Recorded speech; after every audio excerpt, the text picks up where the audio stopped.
Hi friends, எங்கே பாருங்க. Hair இன்றைக்கி மருதாணி தான் நான் போட்டேன் ஹேருக்கு.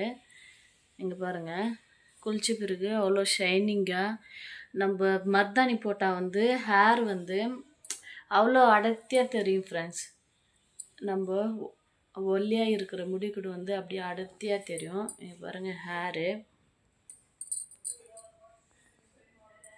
அப்படியே ஷைனிங்காக பிளாக்காக தெரியும். ஒயிட் ஹேர் கலர் சேஞ்ச் ஆகிடும். இந்த மாதிரி இங்கே பாருங்கள், இந்த மாதிரி கலர் சேஞ்ச் ஆகிடும்.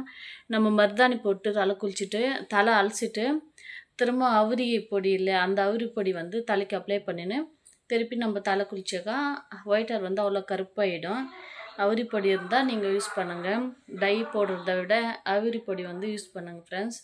நான் இந்த மருதாணி எல்லாம் ஆட் பண்ணுறேன். மருதாணி எவ்வளோ ஃப்ரெஷ்ஷாக அது இலை எவ்வளோ பெருசு இருக்குதுன்ட்டு நான் அந்த தான் யூஸ் பண்ணேன். நான் அதை ஆட் பண்ணுறேன், பாருங்கள்.